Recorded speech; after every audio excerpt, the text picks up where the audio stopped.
Hello, nerds. This is Jesse from Rock Sugar, and you're listening to the Geekcast Radio Network. Keep it right here.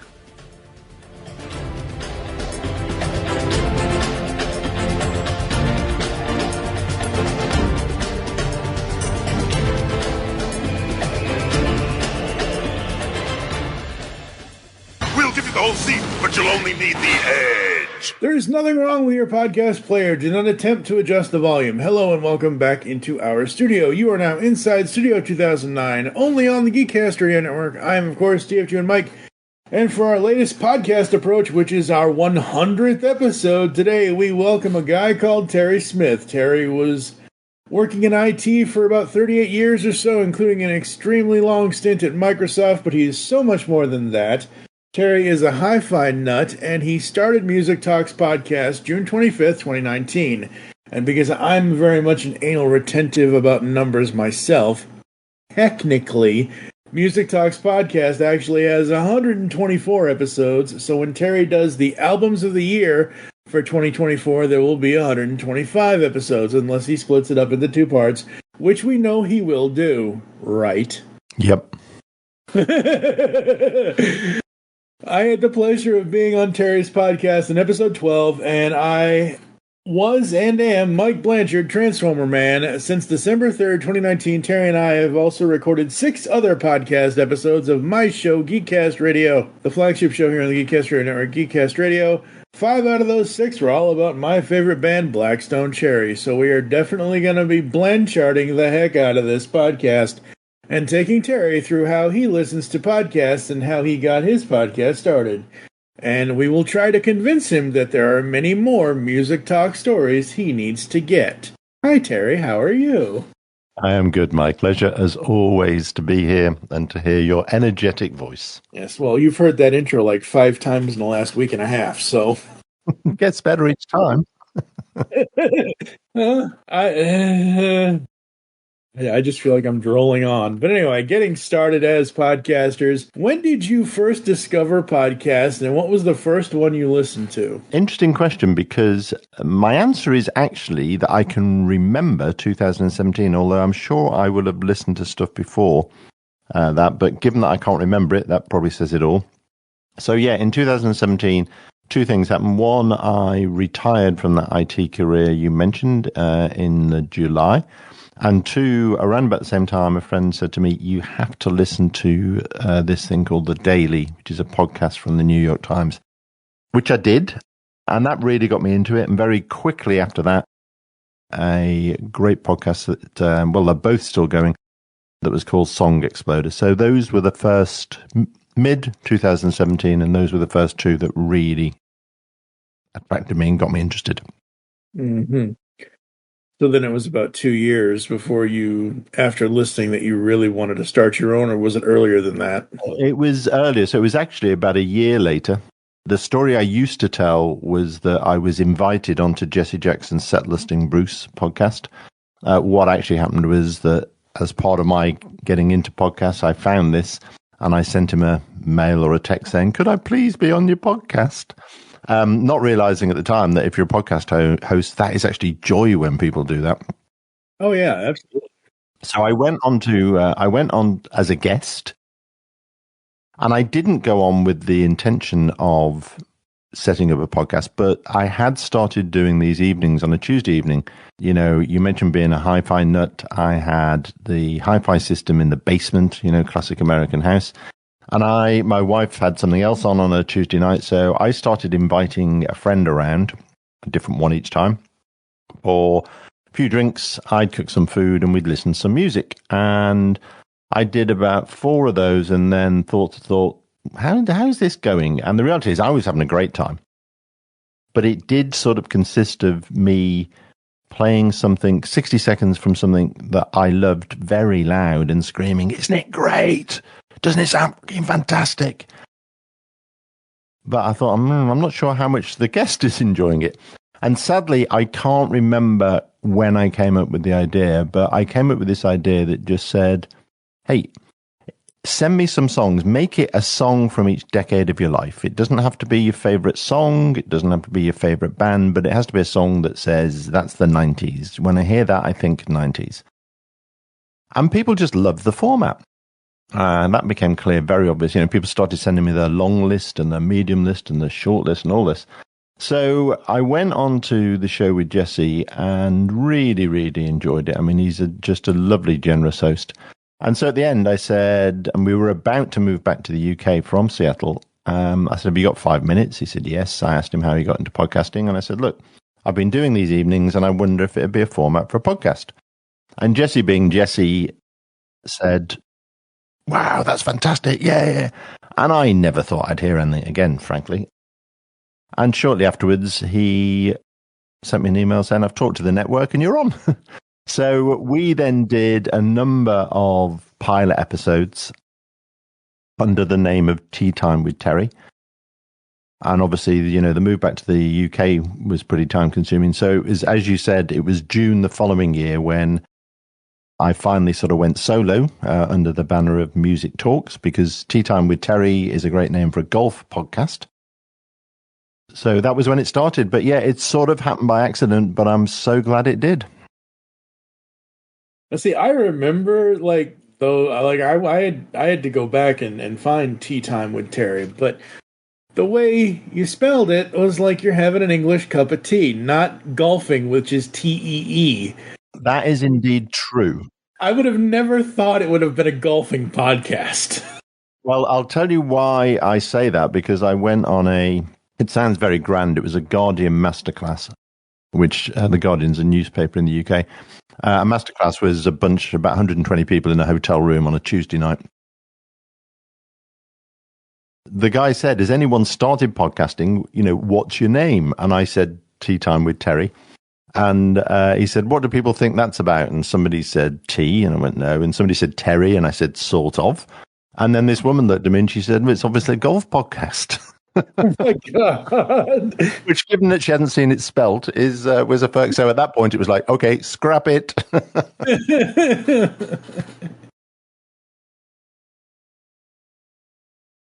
So you've kind of given a little bit of the details of what your plan was, but how did this, you had the plan of each, one song from each decade of your life. What was the plan after that? How were you going to get this off the ground? What were you going to do with it? What were your ultimate goals with it, et cetera, et cetera? So, I mean, Jesse was a great help, and the pilot episodes really helped. And as I always say to people, the reality is, if I had a plan, it was irrelevant, in the sense that certainly my intention when I started it was going to be a music nerd podcast. Mm-hmm. And right the way through, it retained an element of that, and it depended on the guest. But, what actually happened was that very quickly, it clearly was a show where when people went back and reflected on what songs they were picking, guests were coming on and basically telling their life story. So, one of the big joys for me is that I started off with one idea, which was based around music nerdery, and it became something else, which actually felt really, really exciting. And in terms of the practicalities, the pilot episodes helped. The Guardian course really helped. And the one thing I always quote back to people is the guy who ran it said, if you've got a format that you would do if no one was listening, you are onto something. And that has always stuck with me, because just like today, it's great that people listen to it. And, I am so grateful. I could never have imagined that, tens of thousands of people would listen. I did actually write a little document that said, my goal was to have tens of people worldwide listening. Now, I'm glad to say that, for each episode, hundreds of people listened. We never got to thousands, but that's fine. So, it was more about the people and the conversation. And I guess the other thing that stuck with me from that course was he also said that 93% of podcasts don't get to episode 8. Yeah.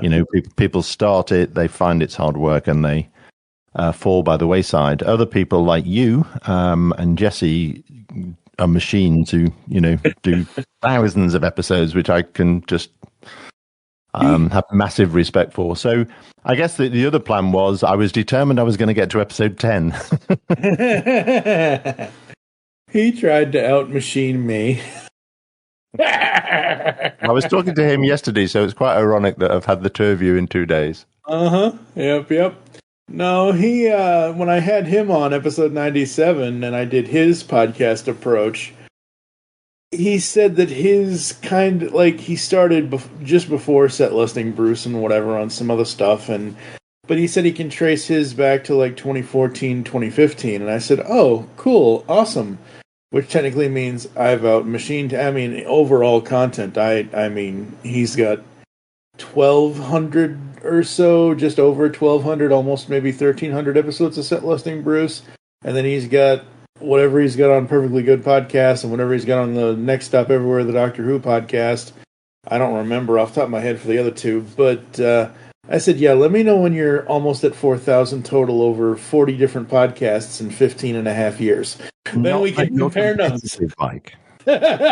Competitive? Me? No, you think? Oh, boy. So, we're of the same mind on this, folks, but in the 2024 landscape of podcasts, it seems like everybody who's starting in the last 2 years, or even shorter time than that, they're like, ooh, let's make it video. Let's do this. Let's do that. First of all, folks, when podcasting was first debuted in 2005 at an Apple event, Steve Jobs literally sat there on stage and said, look, iPod broadcasting. Do you get it? It's podcasting. So literally, it's audio. But the question is, which do you prefer, audio or video podcasting as a fan and as a producer? Audio, 100%. I've never done a video one. I don't like I like the technology you're using today because it doesn't seem to have video, which is great.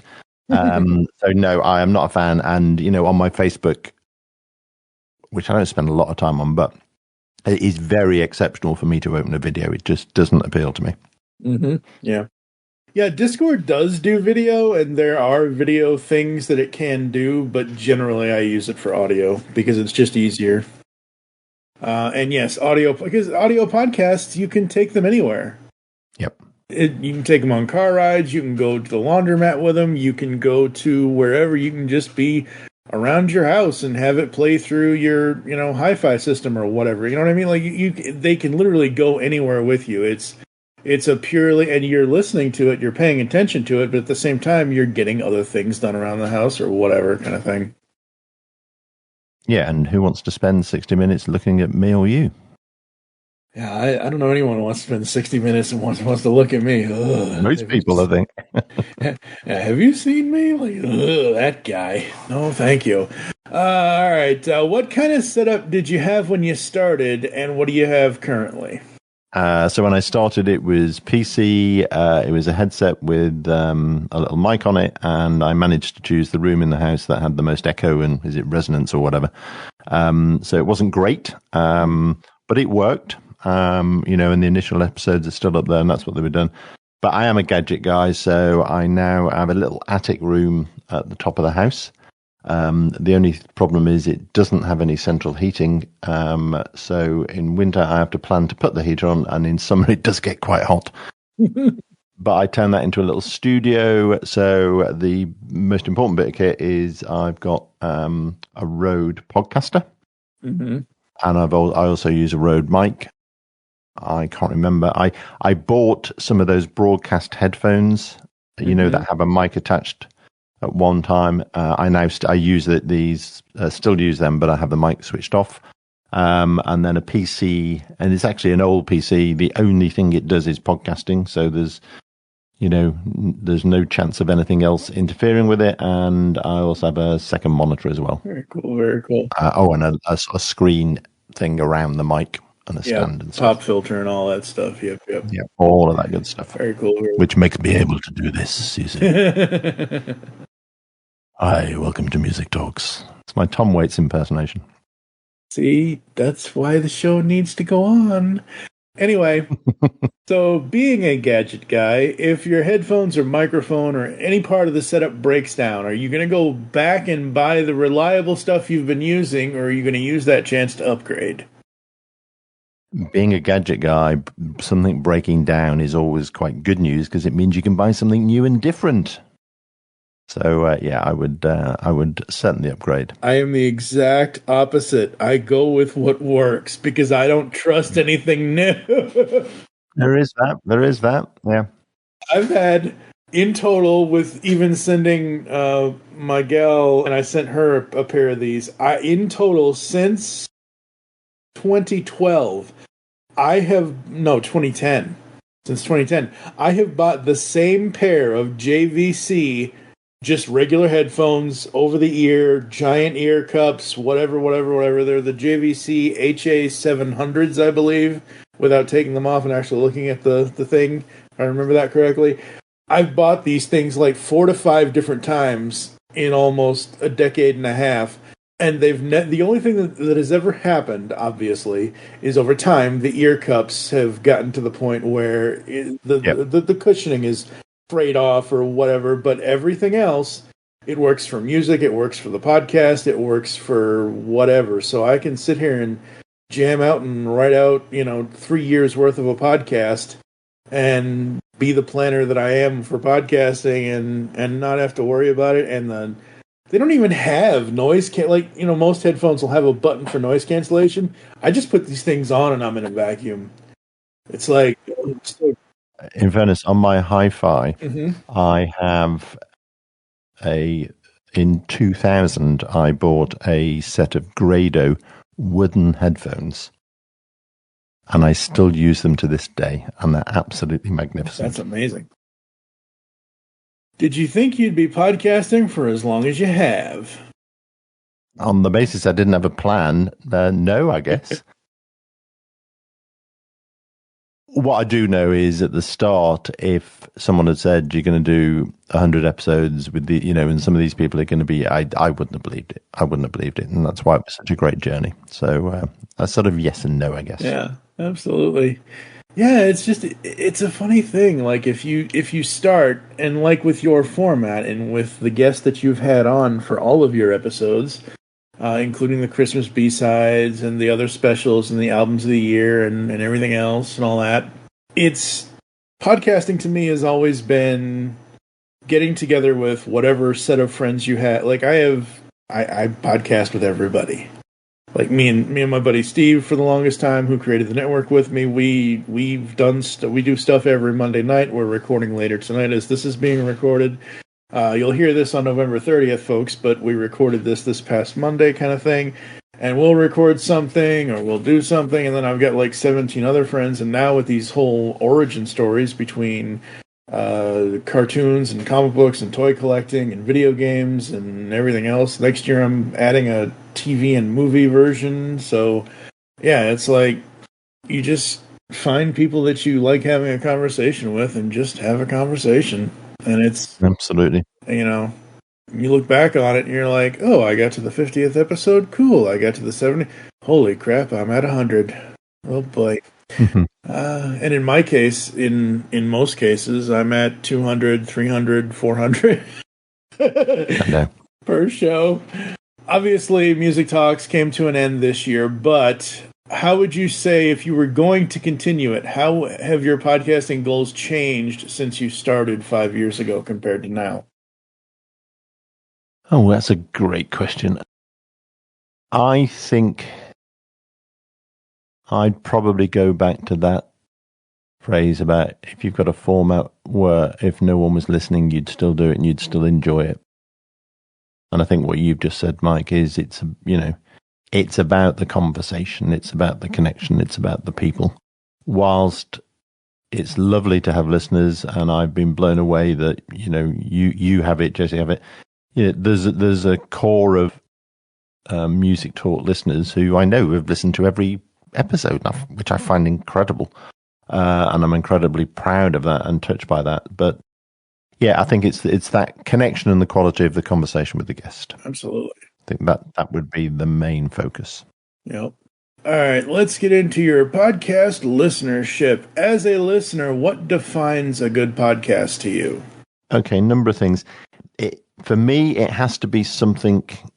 There has to be learning or insight or a story in there. There's something that will draw me in. So the daily, I think, whilst you know where the New York Times sits politically, but actually, I think they do a great job on the daily of real journalism where they present both sides and they're aware and respectful of both sides, and we need more of that. Song Exploder is artists taking a song, breaking it down, and without fail, if there's an artist on there or a song I know and love, I will finish that 20-minute episode thinking, wow, I never realized that about that song, and I listen to it differently. Voice is really important to me. And that can be presenter or guest. I'm a big fan, not surprisingly, given the Music Talks focus and format, but I'm a big fan of Desert Island Discs, which obviously started in 1948 as a radio show, but all episodes are now up on the podcast. And I started to listen to one last night, and I just didn't like the guest voice. Yeah. Not her fault. I'm also listening to that to go to sleep. And how they handle adverts or advertisements, as you guys would call it, and how they keep that to a minimum, because I realize they're necessary for the business model, but I do find them irritating. So I usually say that my spiel on that for later, but I'll say it now. Here's the thing. I understand that there are a lot of services out there, like iHeartRadio here in the States, like other things that need the pre-roll and the post-roll, and it's just like YouTube ads. You got to do mid-rolls somewhere. We are now a part of RSS.com, and that has no adverts, so none on anything. We were a part of Spreaker, which before iHeartRadio bought them, they were great. Spreaker requires, depending on the time length of the episode, will require 2, 3, 4, 5, whatever. So if you have a 2.5 hour podcast, you're probably going to have to find some way to bury 25 ads or some weird number. Yeah, It's really weird. Now, how they did that was they would have, you can do a single ad, a double ad, or a triple ad. So in general, let's say this episode, if that was still going to be the case from, let's say we did this 3 years ago when we were still on Spreaker. If they only required 3 ads, all I'd have to do is make one little thing. But how I do it is you hear the whole conversation. We have 30 questions about podcasting here, folks. We're only on question 9, 10, or whatever. We're only on question 9. So the preceding number of questions, you're going to hear all of that. You're going to hear all 30 questions that I asked Terry. Before at the end of it, I will say, okay, we're going to go to a quick ad break. You're going to hear some ads and some other stuff and blah, blah, blah. Yep. And then what I would do is I would take the ads that I've gotten over the years from other podcasters. I've got an ad for your show. I've got an ad for Jesse's. I've got 2 ads for Jesse's shows. I've got other ads, whatever.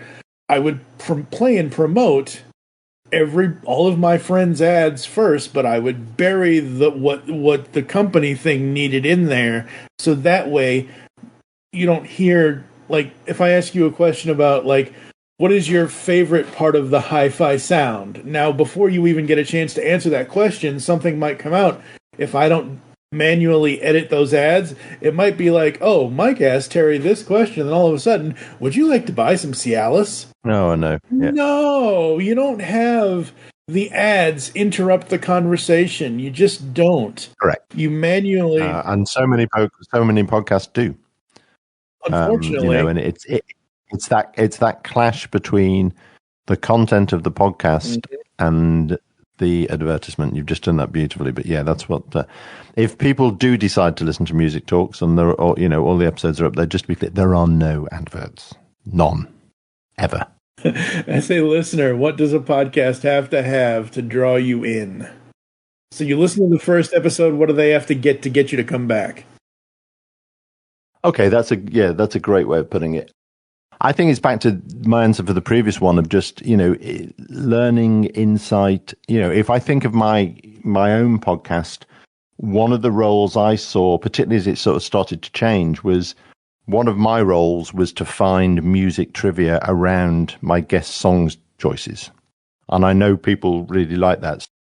I think if I listened to something and it was like, oh, wow, I never knew that, that would make me want to listen to the next one. So I think it's, there's got to be some sort of, or just, I think that the quality, I know we'll talk later about what I listen to, but there's one of my favorite podcasts is a UK one called The Rest is Politics.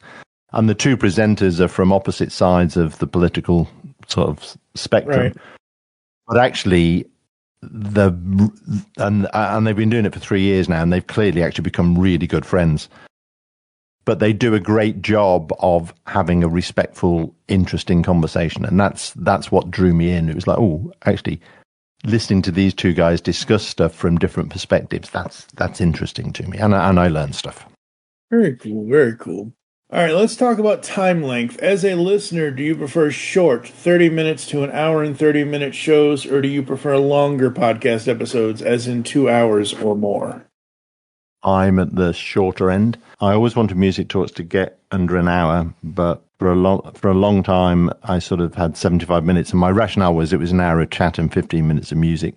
Towards the end, they did get shorter. That's because the guy who is doing most of my editing for me got pretty good about knowing what I wanted in and out, and also did a great job of taking more and more of me out, which I was pleased by. And there is always something if you're doing a music podcast, if you can get to 45 minutes, that feels perfect to me, because that's how much you can get on a vinyl LP. But I only really managed that when I did 2-part episodes, which I'm sure you've discovered, Mike. I don't know if you ever do 2-parters, but with 2 exceptions, and I'm pleased one of them is the final episode where I was the guest, you normally lose between 15 and 30% of listeners on the second part of a 2-parter.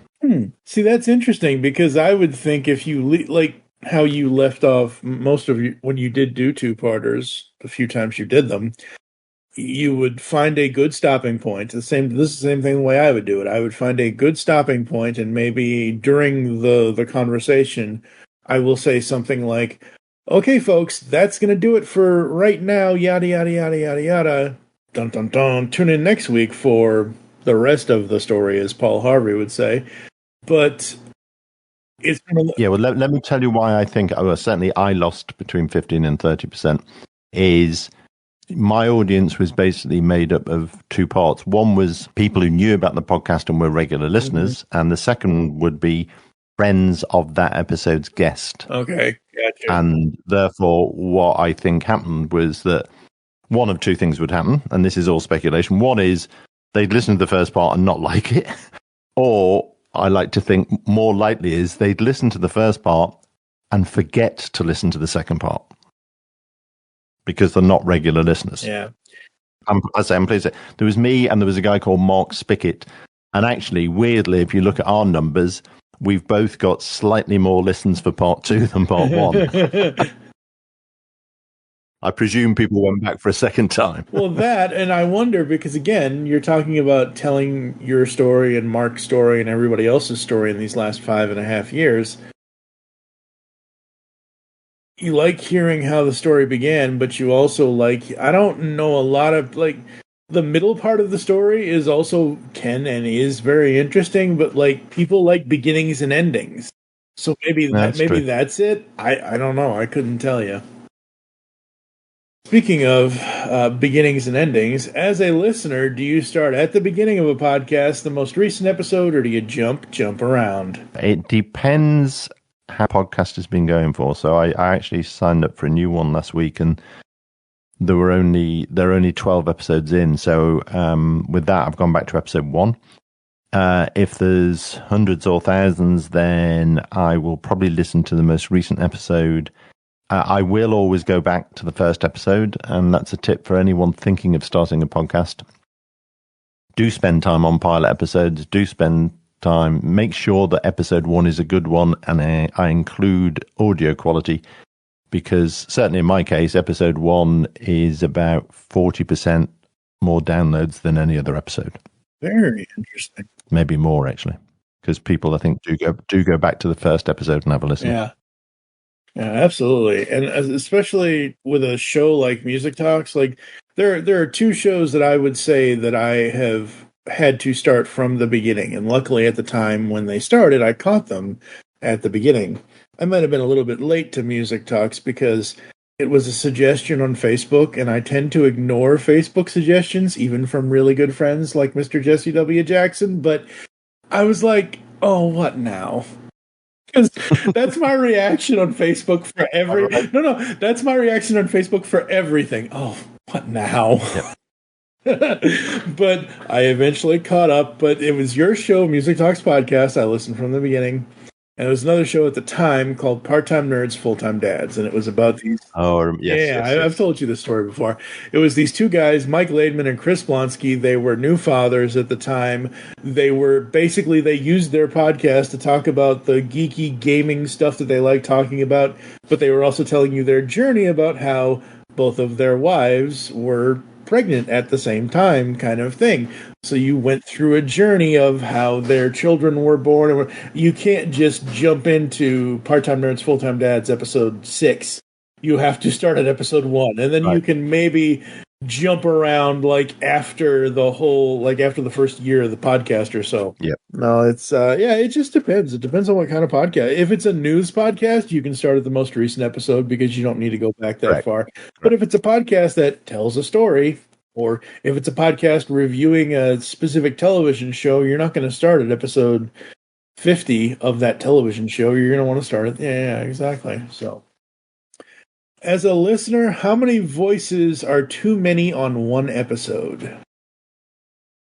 4.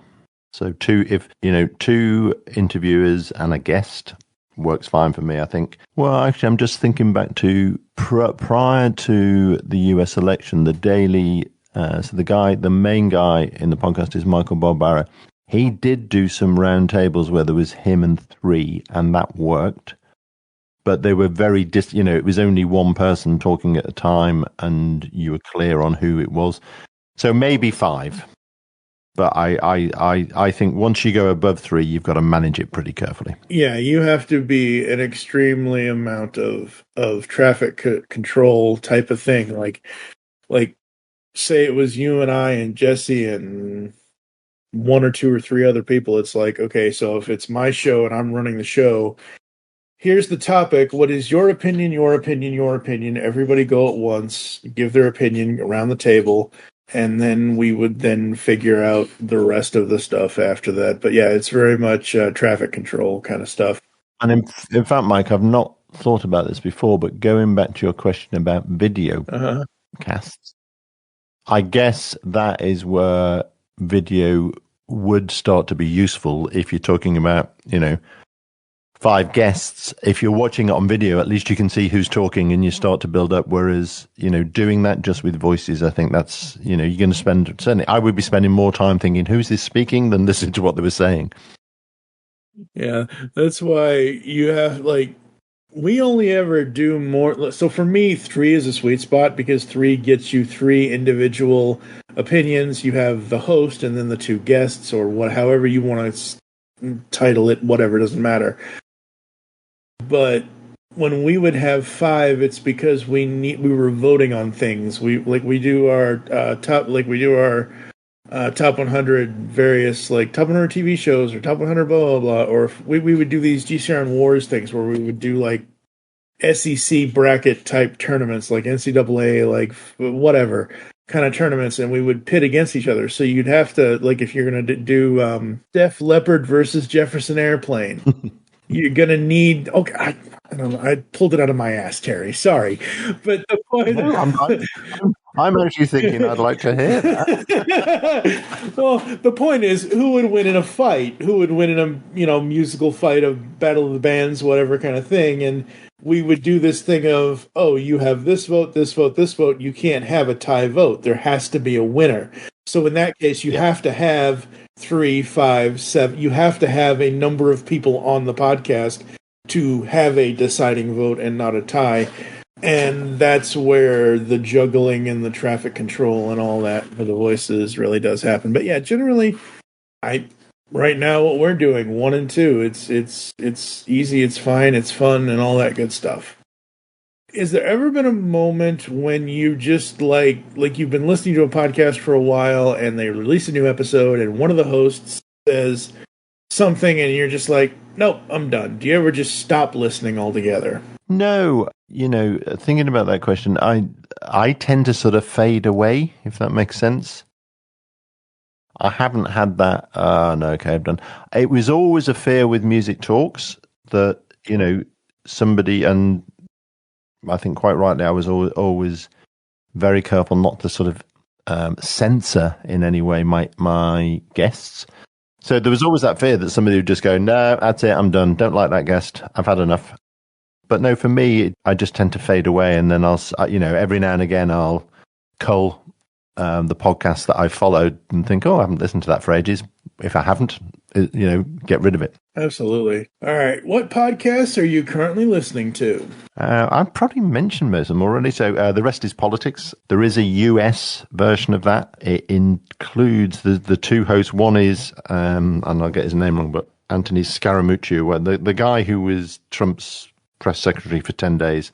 I have to say that initially put me off, but I've warmed to him. He's not as stupid as I thought he would be by any means. So that, and then the UK one, I just love. The Daily I've talked about, I still listen to that very regularly, along with Song Exploder, although less of that only because the song choices are getting more modern. And I listen to new music, but, it's not hitting my taste as much as it used to. But when it does, the format's brilliant. A real favourite is, there's a brilliant UK comedian called Frank Skinner, who's been around for forever, but he absolutely adores poetry and he's brilliant at talking about it. So I listen to his poetry podcast. I mentioned Desert Island Discs, that continues to be a favorite. Rock in the Suburbs, and that, interestingly, obviously, that started as a podcast, but they now have a radio side to that. So who knows, might get involved there at some point. I talked about The Guardian. In the printed and online content, they have something called the long read, where they dive into a subject, and they've turned that into a podcast. They tend to run for about 30 minutes, and about all sorts of weird and esoteric. My favorite was the one about the decline of the fish and chip shop in the UK and the problems they were hitting. Settlers in Bruce, obviously, from Jesse, and there's final music one is Broken Record, although back to your thing about format, that tends to run on a bit sometimes, but that's what's on my phone at the moment. Very cool, very cool. Notice, folks, he doesn't listen to anything here at the Geekcast Radio Network. That's because that is a default, Mike. You're just trying to save your own skin. No. See, for the first time, we should mention that this is the second time we've done this because I didn't press record. Last time you said, other than my podcasts, what do you listen to? All right. And gaming isn't my thing anyway. Yeah, well, I mean... And I know you do a load of it. We have a ton of other stuff. It's not just video games. Trust me, video games is actually new at this point for us this year. Or yeah, was it anyway? Yeah, no, we have a bunch of stuff over there. Perfect example. You mentioned this in the episode, unfortunately, that no one will ever hear. The first time we recorded this, when I went to the outro, and I'll go to the outro this time later down the line here, but you said when people are looking for my show on things, just search Music Talks Terry Smith. Because there are multiple other... We have an episode from our flagship show, Geekcast Radio. I think it's episode 297. The Podcast Name Game. And basically it's me and my buddy Steve talking about how podcasts get their names and how you should go about choosing your name for your podcast, and how if there already is that name out there, you need to find something else. Because there wasn't when I launched. No. That's my point. That is the point, though. You had the name Music Talks or Music Talks Podcast, however you want to name it. You had that name. So anytime after June 25th of 2019, anyone who looked, if they did their research on iTunes, on Spotify, on wherever, Google, doesn't matter, if they searched Music Talks Podcast and other names already came up, whomever started another one with that name, they needed to name their stuff something else because there already was one. Like, I know. Nobody's going to come around now. We've been doing Studio 2009 since 2020.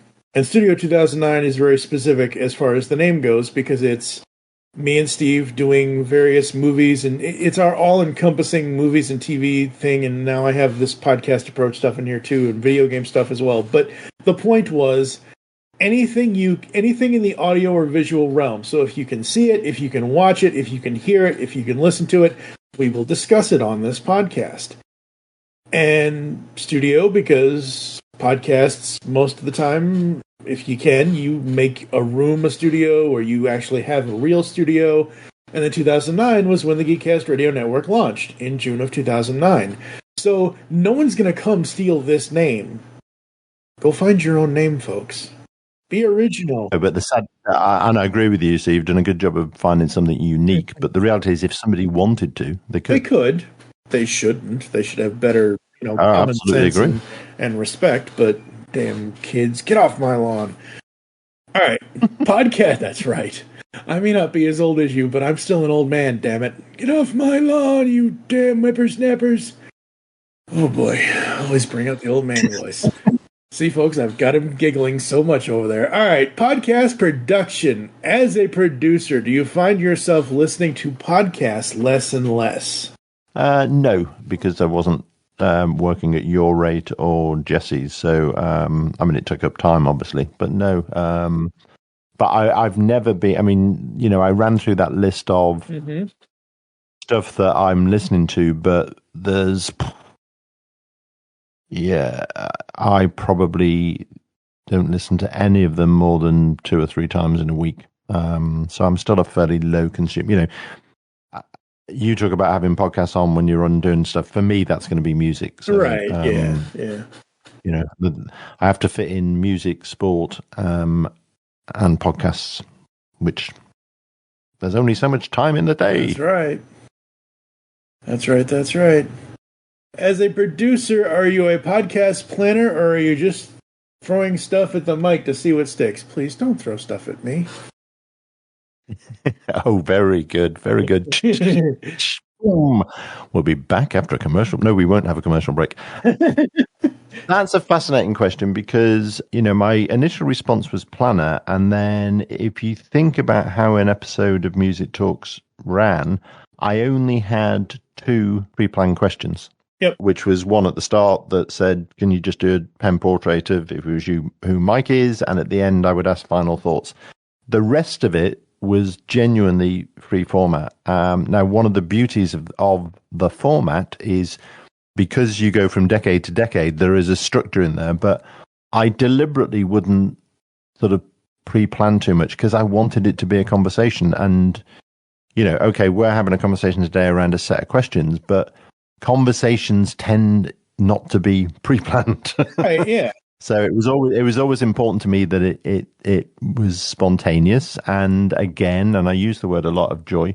Part of the joy was just that spontaneity, and people would start talking about things. And, and one of the things I learned was that don't worry about asking the awkward question, because if you really get it wrong, you can edit it out. And I actually never had someone go, I don't want to answer that, or I don't want to talk about that. So, a little bit of structure, but then free format.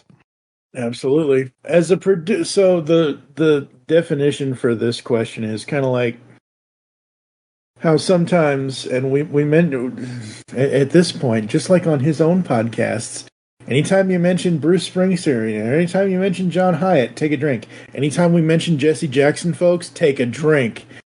So the way that I'm going to phrase this is, are you, as a producer, are you a one-man show kind of host, or do you prefer working with co-hosts? Basically, it kind of goes back to the voices question a little bit, but it's more of, Are you there to do your own show and just talk to the audience by yourself? Or do you prefer, like what we're doing, where there's two people and it's a back and forth? Yeah, I mean, the majority of stuff I've done, it's just been me. I have done multiple stuff. I've done a few with Jesse. Mm-hmm. You mentioned, albums of the year. Yep. I do with my friend who I met through the podcast, Stephen Routledge, and we're about to do this year's on December the 5th. He sent me his list through yesterday. For the first time ever, we had 3 choices that were the same, which is weird, but we've worked that one out. But yeah, I think generally I can do both and I enjoy both, but I liked, at the end of the day, I'm a control freak. I liked the solo thing. And that was one of the reasons I never sort of looked to monetize the podcast or whatever, because I realized I did have a couple of conversations with organizations and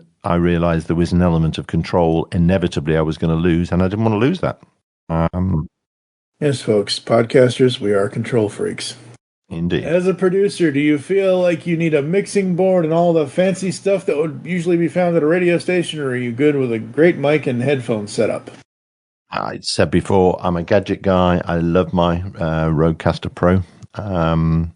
So yeah, and it's it's got pretty lights on it, and also in being serious for a moment, one of the things the Rodecaster allowed me to do is to put the song clips onto the little pads. So in case you haven't heard the theme music to Music Talks.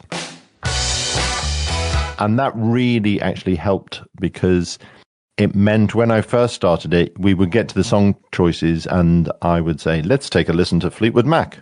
Pause. Mm-hmm. Whereas actually being able to play the music and the guests could hear it at the other end. And also, from a team point of view, it was seamless. So, it did actually have a real benefit. So it wasn't just me being a gadget guy, but I do like my gadgets. Absolutely. As a producer, how much time do you put into the editing of the show?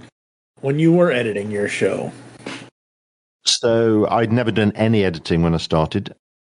And I'm really glad that I went through that learning curve of being able to do it myself. I remember the day I realized that I could actually cut it. I knew the shape of my, I could look at a weapon and go, yeah, there it is. Just did it again. But I got to the point where I was probably spending at least 8 hours, maybe more on an episode. And I realized that what was happening was that the more I learned, the longer it was taking me because I could do more. Yep. Which I'm sure somebody somewhere, it'll be called Stravinsky's Law or something. Somebody will have named that. And then I decided to get some sort of outside help. So the first guy, John Wills, and he was a musician audio guy who got involved just before lockdown, and that kept him going through that. But what John did primarily was just take out the ers, the ums, and the obvious stuff. He then went back to being a musician. I then just found another guy to do the editing, Andy, and Andy just happened to be living in Ukraine. So we started working together about 2 weeks before his first daughter, or his first child and daughter, was born.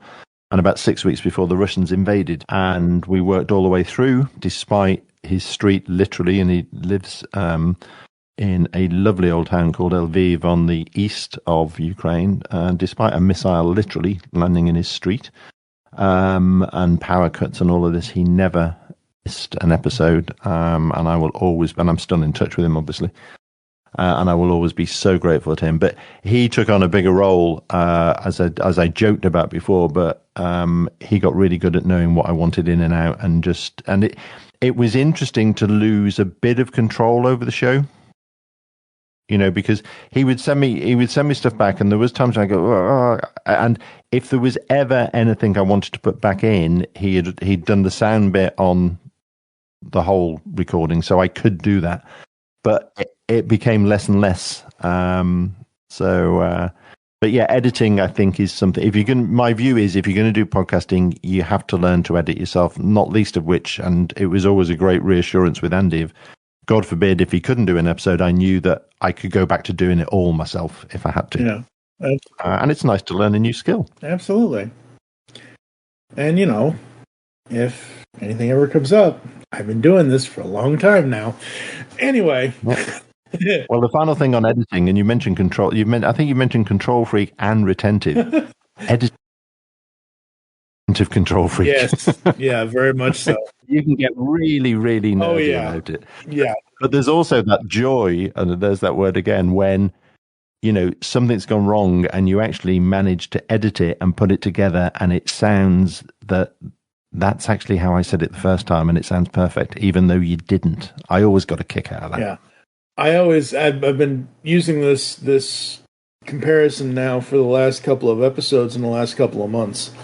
And probably all of my English teachers are going to scream at me for saying this, and I am not an English teacher, I'm not an educator, but the way I look at podcasting and the way I look at the editing of the podcast is I feel like my English teachers are rapping me across the knuckles if I put the wrong word in or if I put an extra word in. So all the I, you, they, blah, blah, e, ting, tang, walla, walla, bing, bang.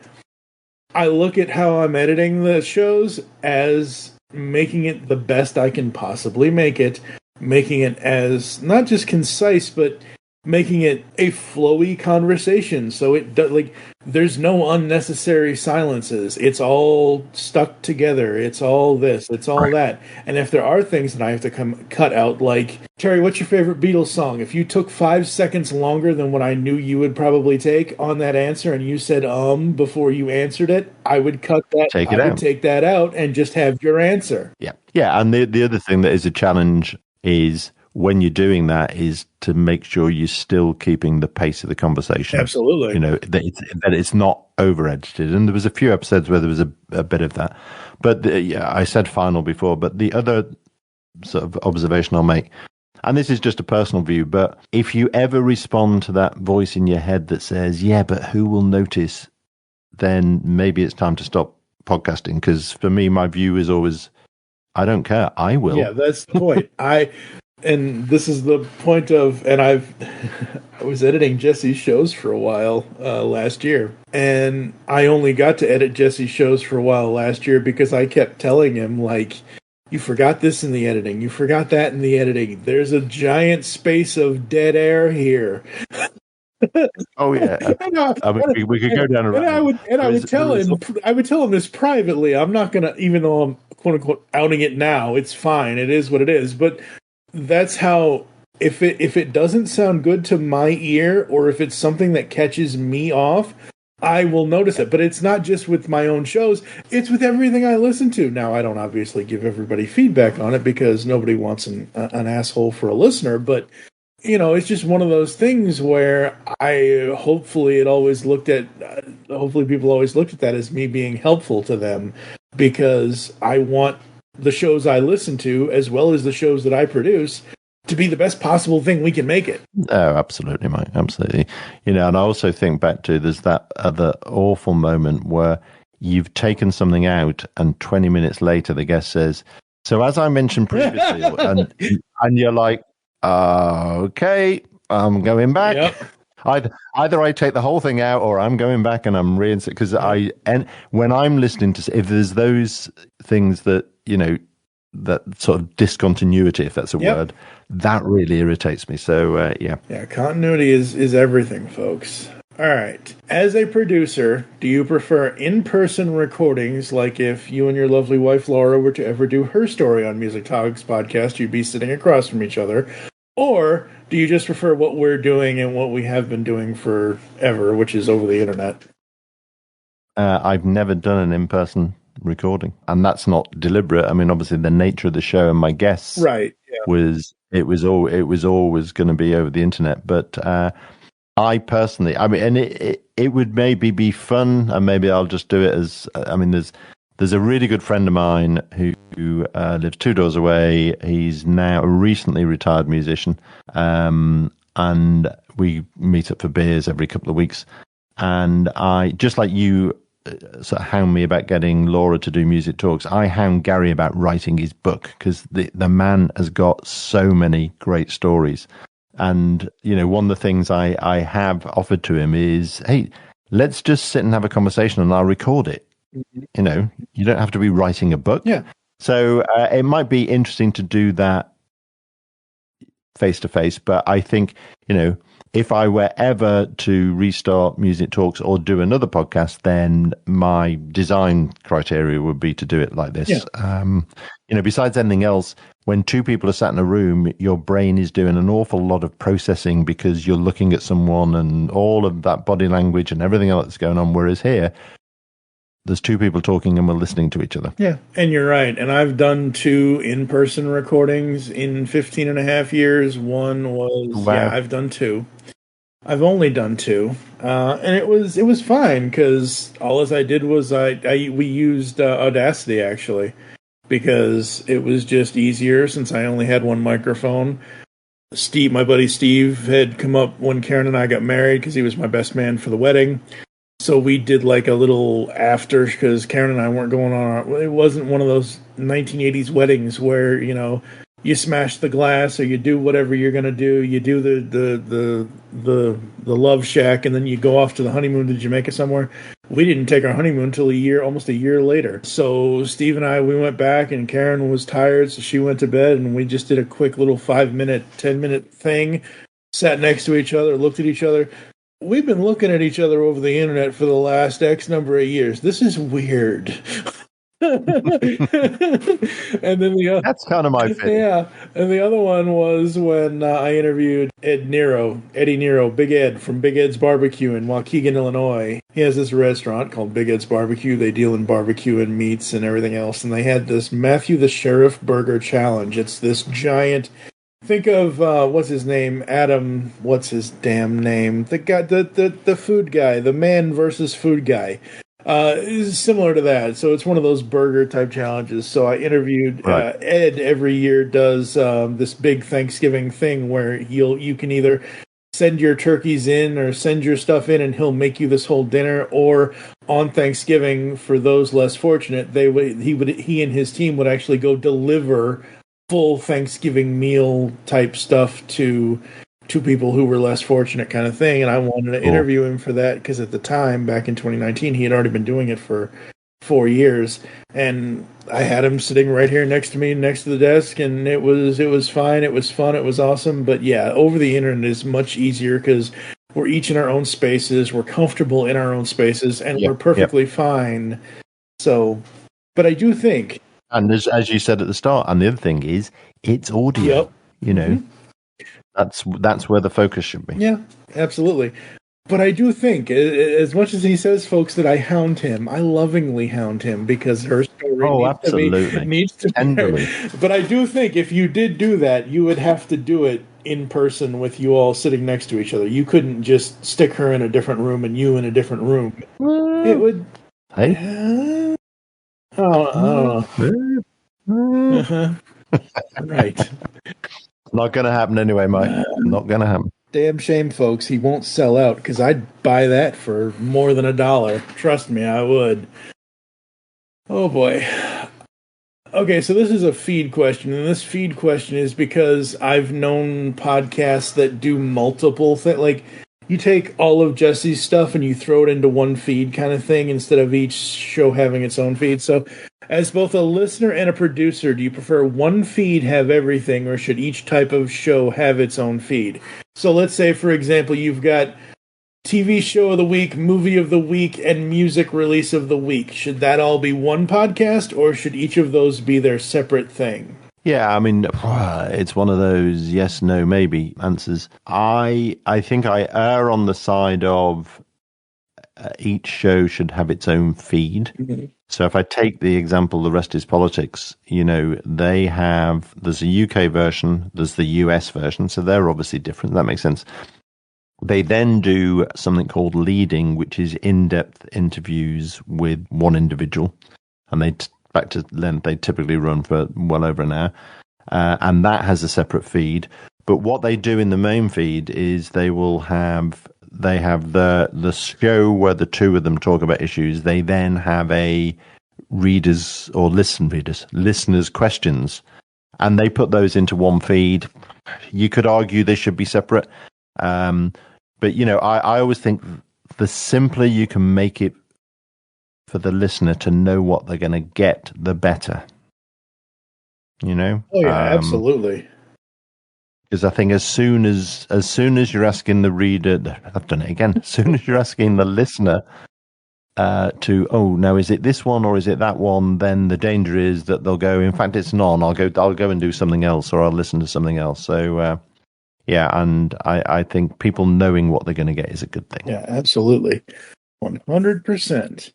Yeah, like we're not like so we do cartoon review shows. Sometimes we do full on cartoon review shows. So because we're cartoon people around here. So let's say we have a G.I. Joe cartoon, a Transformers cartoon, and a He-Man cartoon.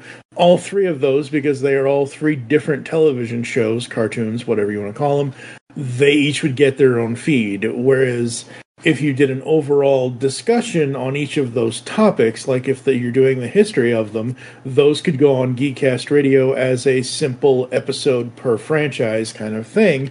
But if you're going to do the episodic reviews, then yes, it would have to go on its own feed. I'll tell you the other comment, just going back to the rest is politics, is just from a branding marketing point of view. They actually are part of a company called Goalhanger. Mm-hmm. And the reason it's called Goalhanger is the company was started by a guy called Gary Lineker, who was a very famous English soccer player. He's also the highest paid BBC presenter because he does the football program on the BBC.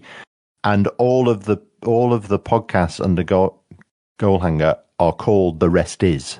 Nice. So you've got The Rest Is Politics, The Rest Is History, The Rest Is Football. And that's quite clever, I think. That's quite clever. Yeah, absolutely. So I call them co-hosts, but it is what it is. Other people that are on the show. But how do you go about finding your co-hosts or your guests? Well, guests was literally, at the start, again, going back to that course I went on, there was one guy, Larry Hauser, who'd also been instrumental in the podcast getting off the ground and is a dear, dear friend. I wanted him in my first 5. The other 4 were all people I obviously wanted on the show, but they all had very large social media networks. So this was part of my plan to get to 1 million listeners in 4 weeks. That didn't happen, but, it was a great start to the podcast. And from then on, there was a guy, Kevin Clement. He was the first person who got in touch with me when it was still Tea Time with Terry to say, who I'd never met, I'd like to be on your podcast. And then it was a mix of friends of friends, and then people getting in touch saying, I've heard the podcast, I'd like to be on. And I'm pleased to say, finding guests was never a problem. My admin and organization and getting them booked in on the right days and giving them enough time wasn't always what it should have been. But, as I say, I'm pleased to say that was never a problem. And if I was ever to start again, I think I have a running list of about 11 or 12 people that I'm thinking, they'd be quite good. And then co-hosts, the only one I really do is my albums of the year with Stephen. Yeah. And Stephen was a guest, and actually he was someone I didn't know at all, came through Jesse again. And then when we were exchanging email about him coming on Music Talks, we realized that we lived about 45 minutes away from each other. That's amazing. Oh, absolutely. Awesome. Absolutely. Well, I'll tell you, because on the basis there hasn't been a Springsteen story yet, Mike. Uh-huh. I'll tell you a very quick Springsteen story. So we were down in London at the end of July to see him live. We're in Wembley Stadium, so it's 92,000 people. And we're in the pit, as we always try to be. And we always go to the back of the pit near the camera because you get a bit of space around there. And with about 15 minutes before he came on, Laura looked at me and said, "We never do selfies. Let's do a selfie." Uh-huh. To which the woman who was stood, there was a couple stood near us, and we'd sort of exchanged niceties. And she said, "Oh, let me take that." And then Laura and her got talking, and Laura said, "Oh, you're Scottish, you live down here." She said, "No, we travel down." To cut a long story short, they live 440 yards away from us. They moved in 6 months ago, and they're neighbours. And it's like, hold on, there's 92,000 people in this stadium. And we run into our neighbours. And our neighbours we didn't know are stood next to us, and we've met them since, so that's lovely. That's amazing. It just goes to show you, folks, music is a powerful thing, and it brings people together.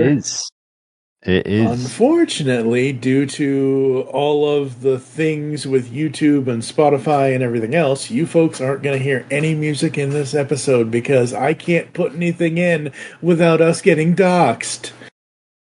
That's just the way it is here in the U.S. It's It's a whole thing, and it sucks because it ruins the creativity. But anyway, speaking of social media, how did you use social media to promote your podcast? So, Facebook page, about 500 and something people on that. I would do, obviously, post that the episode was out, but I would put up video clips of the guest song choices, anything else that had come up. The earlier days, I did use Twitter as well, but I'm afraid like so many people, that tailed off for obvious reasons, and I don't use it. I mean, I've still got a handle on there, but I don't use it at all. I haven't yet signed up for, is it Blue Sky? Yeah, Blue Sky. But I will. And to be honest, when people say, so why did you decide to stop?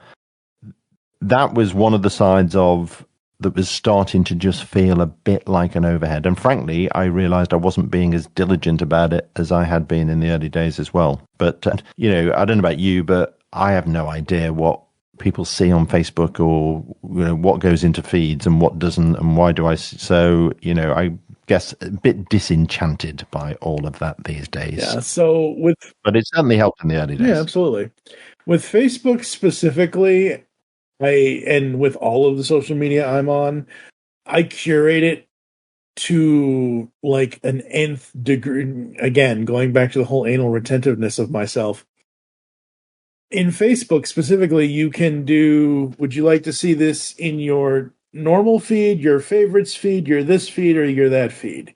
If it's something that I wanted to see first all of the time, every time, I would put it in the favorites feed. So Music Talks podcast would always come up when you would make a post about whether it was the video stuff because you're talking about the stuff that was in the episode, or whether it was the episode itself. So I would always see Music Talk stuff first. So that's how I've always done it, and everything else is just everything else. But lately, Facebook and all of these social media algorithms have just been too damn weird. And on there now, there are so many advertisements for pages that I don't care to follow. Like they. Well, I'm organizing a Microsoft. I do it every year, and I only invite people who are friends. Right. And the number of people who've got in touch because somebody else has mentioned them to say, I didn't see the event, I haven't seen it. And it's like, hold on, I'm posting to you every week. Yeah. I'm almost like, do I take the first half hour of this year's reunion to just say, go and write down your email address for next year, and I'll just email everybody. The days when you could just reach out and get a connection have gone. And it is, anyone who's thinking about starting a podcast, don't underestimate, that side of it. I remember again in that course, somebody talking about Patreon, if you want to monetize. And it's like, yeah, so, and it looked at a podcast and said, here's a podcast and it's got over 100 Patreon subscribers. And the guy said, what you have to remember is people now expect a relationship with you, and they expect a connection. And, that's not, managing 100 relationships is not an insignificant amount of time. Well, it's not simply a case of, send me your money. So yeah, absolutely. Yeah. Well, and the thing with Patreon is, like, that's for bonus content. That's to me personally, and Steve and I are going through this for other upcoming things next year on Geekcast Radio Network. But I told him, I said, I am not, if we go down the route of having a membership for Geekcast Radio, I am not going to have a tier for $1, $2, $3, whatever it is, for someone to get the episode, like this episode we're recording right now. When I publish it, when it goes online to all of the feeds, everybody gets it. Nobody gets exclusive early access to me, because that does, to me, I don't see that as a perk. What I see a perk of is, hey, you want to be on the podcast and you're not a normal host, or you've been listening, like how you go to conventions and things and you'll pay to see somebody like, or no, not conventions, since it's music, you can go to a Bruce Springsteen podcast. Wow. You can go to a Bruce Springsteen concert and you can just have whatever normal seat you have, whatever. But you can also, if you get lucky enough to pay for backstage passes, or if you pay for a meet and greet, that's a bonus to me. my listeners, your listeners, any listener of a podcast getting to hear the podcast early before everybody else, that's just exclusionary to me. It doesn't feel like so. That's what Patreon is to me. It's bonus content. It's content that isn't in the regular. Like if we were gonna, like if it's something over and above. It shouldn't be it's an entry point to the. It's not. Just on tickets and Ticket Bastard, as they're affectionately known. What I do get annoyed about is when they're trying to sell me a VIP ticket, which costs £400 next to a standard ticket that costs £100, because that's not a VIP ticket. That's just, you're ripping me off. Yeah, that's just an upcharge. Yeah, you're just charging me 4 times more than the guy sat next to me. Exactly. But I mean, like, and I don't know what the example would be, but okay, let's say you and Laura are going to come to the States. Let's say, I don't think this is going to happen, but let's say as an example, he's going to retire and his last show is going to be in Jersey. You're going to want whatever special package, like I said, a meet and greet or a chance to go on stage with him or whatever. You're going to want that special thing if it's his last show. Anybody, not just Bruce. It could be anybody. But you're going to, that to me is special. Totally Getting to hear the concert or the podcast or whatever before anybody else, that's not special. That's just, it's a whole thing. All right, a few more questions here. We're almost done. What is, I'm actually interested to know what other topics, but what is your favorite topic to discuss on a podcast? I wonder what that could be, folks. Well, obviously music, but as I said, if you look at where Music Talks, sort of how it changed from my original plan, then I actually think my favorite thing to talk about in a podcast is people and people's stories. And I know I've told you this before, but when I joined Microsoft in 95, I'd been in the company 6 weeks. We'd been over to Canada for the big kickoff event. MSN was launched a week later. Windows 95 was launched. It was an amazing time. And I went for a bite of food with my boss into the canteen for lunch. And I said to him, look, I'm absolutely loving it, but I've never actually received an official job description. And he looked at me and he went, oh, yeah, I'll send that to you when I get back. And I got back to my desk and this mail came through and the title said job description. And I opened it and it had one word in it and it said storyteller. So I love telling stories. I can't tell a joke to save my life, but I love telling stories. I love listening to stories. And as I discovered with Music Talks, what happened was that music was just the jumping off point for people to tell stories. So that's my favorite. So I like stories.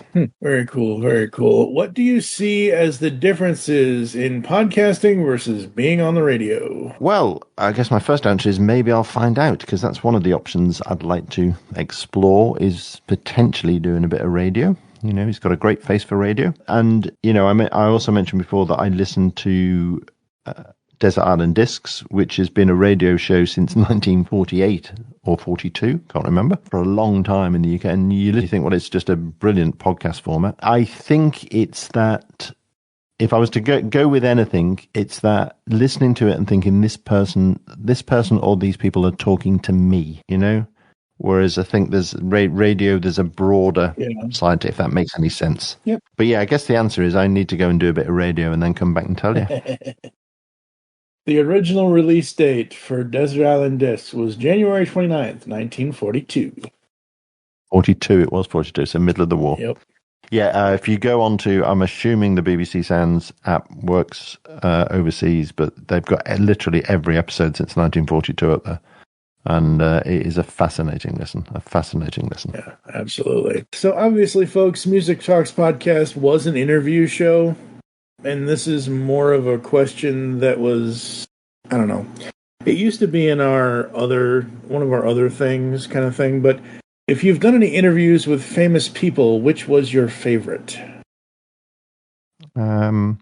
Yeah, I mean, famous is an interesting word, isn't it? But I guess if I do that English thing and water it down a bit to notable, what notable people did you have? So there were a number on podcasts. So the first one, and I've mentioned it a few times already, is that my guest on episode 4 was actually Rishikesh Herway, who is the host of Song Exploder. I'd love to say that I used my network to do that, but I actually donated to charity to get him. And my only regret with that, I really enjoyed that, but I actually wish I'd done it later, because obviously it was early on doing the podcast, and I think I'd have enjoyed the conversation more with less nerves. Had a great musician called Will Stratton. Go onto Spotify. He's done 6 albums. And actually the episode before him was his actual name is Will Lulluffs. And the episode before was his dad, Tim, who's also a musician. So that's how I got those two.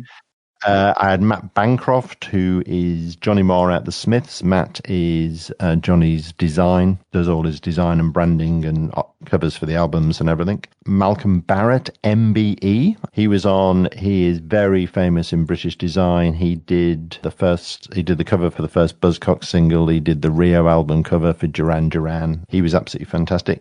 And I also had a guy called Jeff Smith, who is a member of Parliament and is still a member of Parliament in the new Labour government. So they were all great, although I'll tell a quick story about Matt Bancroft, and then I'll tell you my favourite episode. 2 stories about Matt Bancroft. I looked at Matt's website and thought, wow, there's this guy in his late 30s, early 40s. He's doing all of this stuff with Johnny Marr, but he's doing loads of other stuff. Looks really cool. And I didn't get nervous on that many episodes, but I'm thinking, I'm a bit nervous about this. And we get on the call and this voice goes, all right, Terry, how you doing, lad? And he was just fantastic. But I then had a guy from Rockin' the Suburbs. Mm-hmm.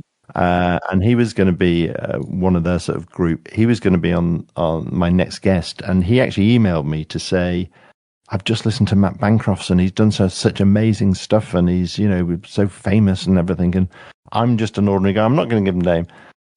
The fascinating thing was his episode got twice as many as Matt Bancroft in terms of listeners.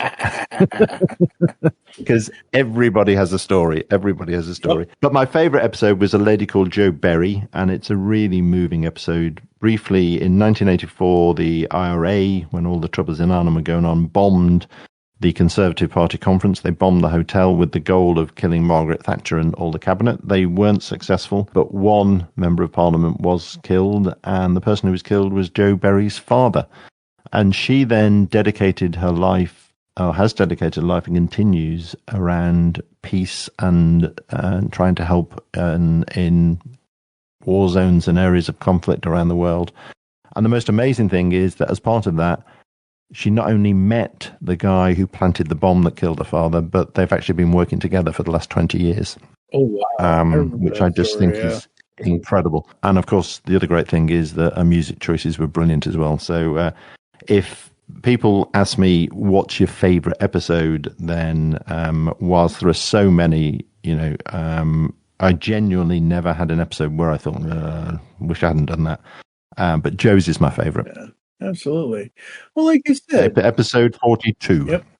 Like you said, everybody has a story, and everybody needs to have their story heard. And you did it through music and through albums and through songs. And do you know one of the other things, Mike? And this actually only occurred to me recently. Mm-hmm. I was so surprised how much people were willing to open up. And and this again was not something I planned. I think one of the reasons is I never said to anyone, come on and tell your life story. Yeah. Because it was music and because the format allowed that, that's what happened. Whereas I think, if I'd have launched a podcast called Tell Your Life Story with a Bit of Music, I don't think it would have worked as well. Well, no, that's a clunky title, but the thing of it is, but you know what I mean. Yeah, no, but absolutely. But technically you did tell people that. It's in your tagline. A song for each decade of your life. Yes. As long as go ahead. What the tagline says is a song from every decade of your life, mm-hmm. which is not tell your life story, it's just every decade. And the second thing is, and tell me why those songs are so important. There's no mention of tell your life story. No, there is. The other one I have to say about that tagline is Malcolm, the guy with the MBE. Mm-hmm. He was brilliant because he emailed me and he said, I love your format, but I'm going to do 0 to 10, 10 to 20, 20 to 30, etc. And this was like, I was then on episode 70, and I remember looking at his email and thinking, shit, that would have been a really smart way to do it, wouldn't it? But it's too late to change it now. Too late to change it now. But the point is that if you have that format, that, like you just said, your entire tagline there, that to me is you asking people for their life story in the music that they listen to. So whilst it isn't you directly saying, come on the podcast, tell me your life story, it reads to me as, hey, we're going to have your story be told through the music you've listened to over your lifetime. And that's great that you're reading that into it. As the person who wrote that, I can tell you're completely and utterly wrong. Because it was, just take the decades of your life, choose a song and tell me why that song is important to you. It wasn't, the rest, that was the guest taking over, and that will always be, I'm not complaining, it was fantastic. Yeah. And then there's me, folks, where I took one band and made it everything. All right. Was there ever a moment, which we're unfortunately at that moment, folks, but during the run of the show, was there ever a moment where you were just like, I'm done. I'm fine. I'm good. Before you got to 100 episodes, was there ever a moment in the last 5.5 years before now where you're like, I'm good? No, but, and I think I know the reason for stopping at 5 years and 100 episodes was I can see that there will be, I can see that potentially that will happen in the future, and I don't want it to. Right. So it was a definite case of quit while you're ahead. What advice do you have for new as well as veteran podcasters in the art of podcasting? I have thought about this one, and I've even written some stuff down. I just have to find it to remind myself. So again, I've touched on most of this anyway. I would reiterate that thing of make sure you focus on audio quality in your pilot episodes. You give that as much focus as you give content and everything else. That's something I wish I'd done. I do subscribe to that. If you have a format that you would do if no one was listening, that will give you the momentum and the fun and all of that. And then the final bit is just do it. If you're thinking of doing a show, and I've been fortunate enough, a number of people have got in touch to say, how did you start? What did you do? And not every case, but in a lot of cases, people will, in my view, and I give this feedback that says, you're using that as a barrier to not jump off, just go and do it. So don't worry about it. You can find your way around the technology. You can find a way around editing. You can find guests. Just go and do it because it's great fun, so that would be it. Yeah, absolutely. All right, folks. I think that's going to do it. We got one last thing, and we all kind of know where this is. The link will be in the show notes and all that good stuff. But where can the people find your show? On all the major apps, as we discussed earlier. There is now sadly more than one Music Talks. Music Talks will normally find it. If it doesn't Music Talks, Terry Smith definitely will. Or you can just go to my website, which is musictalkspod.com. Absolutely, absolutely. All right, folks, that's going to do it for us in this 100th episode, the most recent podcast approach episode. We're going to go to a quick ad break. You're going to hear some ads, and we will come back to close the show, and I will be giving you a preview of what's coming up here inside Studio 2009 right after this.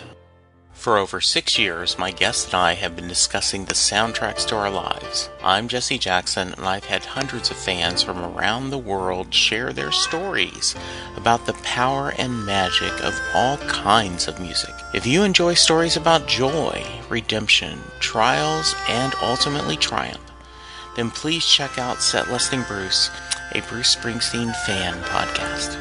Remember, there is magic in the night. Do you know John Hyatt songs?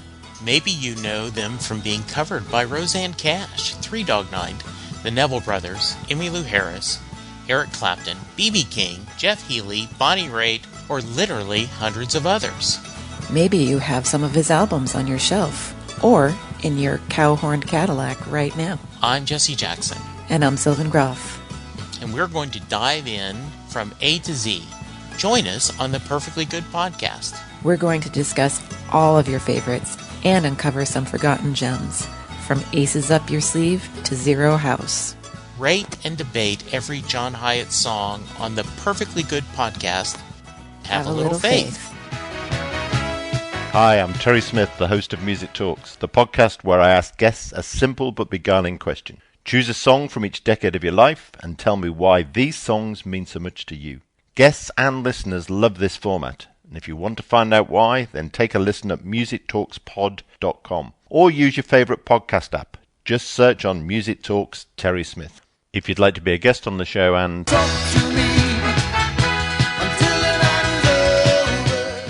then send me a tweet at Music Talks Pod. I look forward to doing some music talking soon. All right, folks, we are back here inside Studio 2009, only on the Geekcast Radio Network. Terry, thank you so much.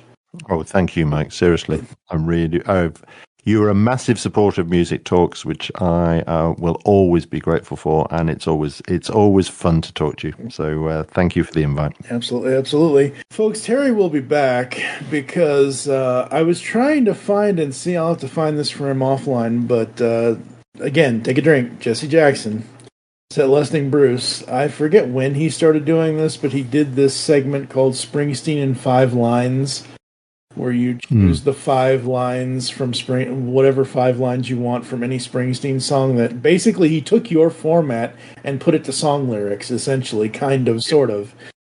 And I asked him, and I've gotten permission to do so. I said, "Hey, can I take that and use it for Blackstone Cherry?" So that will be coming in 2025, and I might have to twist Terry's arm, but hopefully Terry will be a guest on that one. And I think Blackstone Cherry are coming up to their next album cycle at some point here soon, because it's been about 2 years since Screaming at the Sky came out, so Terry's going to be around, folks. He may be retired from his own show, but as long as I can twist his arm a little bit here and there, he'll be here. I have no idea what's good. Sorry. I suspect that's true, Mike. I mean, Laura did say to me, hold on, so you're recording with Mike and you're recording with Jesse and you're doing your albums with Stephen. I thought you'd stopped podcasting. We will find a way, folks. It might not be his own show, but we will find a way. Episode 101 of Studio 2009. I have no idea, but we are doing just like Jesse did for November. He did 30 days, 30 podcasts, 30 days of 30 and 30 for Springsteen. I am doing 31 days, 31 podcasts in December of 2024. Most of these are films. Most of them actually the first 8, 9 of them are Star Wars stuff. My buddy Dave and I do Star Wars discussions over the films. We did the holiday special from '78 and other stuff. We then are going to go into the old TV show Columbo, and then after that it's a bunch of anniversary films from 25, 30, 40 years ago kind of thing, talking about various movies. So that's what's coming up here inside Studio 2009. You're also going to get, hopefully I can get this out by then, but episode 131 will be the New Year's Eve of podcasts, and basically that is, you can send any audio clip you would like to feedback at geekcastradio.com. Just put in the subject line Studio 2009, episode 131, and basically just what your New Year's Eve traditions are, if you do resolutions, if you don't do resolutions, if you ignore the whole thing, but just reflecting on the year that was going into the year that whatever may happen and whatever may become in 2025. So that's what that is. And yeah, that's going to do it for us. Any other final thoughts, Terry, before I run through this closing, sir? The only thing, you mentioned Columbo. What was his phrase when, remember, he'd go to leave and then was it just one other thing or something? What was it he used to do? Oh, yeah. By the way, just one more thing. He's got his variations of that, but the main phrase was, excuse me, sir, just one more thing, because he would pop right back. I think you've got to start your Columbo episodes with him saying that. Oh. And at the end. Oh, of course. Absolutely. Yeah. Other than that, I'm done, my friend, but it was a delight. We'll figure it out, folks. The funny thing is that in doing my research, it was actually going to be a separate podcast. It was not going to be here inside Studio 2009 as a part of the 31 Days. I was going to branch it off and have it be its own show. Problem is, there are 3 established Columbo shows, and one of them has that title for the thing already, so that's why it's here inside this. Oh, right. Yeah, so not getting into all that, but it's crazy. But yes, the audio clips, definitely. I will definitely be throwing in various Columbo sayings and things like that. I actually have my wife counter for every time he mentions his wife. So yeah. Thank you for joining us here inside Studio 2009. If you'd like to get in contact with us, leave feedback for the show, there are several ways to do so. Visit the website geekcastradio.com, where you can listen to and comment on all of our content.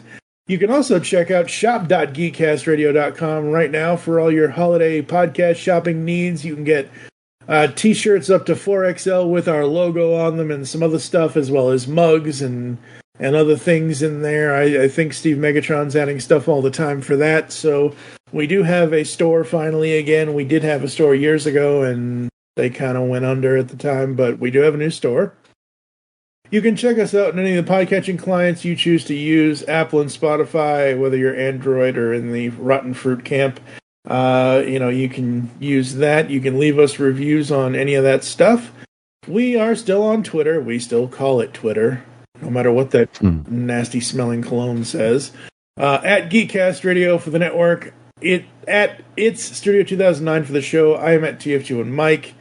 You can become a fan on Facebook. Go to facebook.com/Geekcast Radio Network. You can check out Studio 2009 podcast over there, as well as checking out Music Talks podcast on there, too.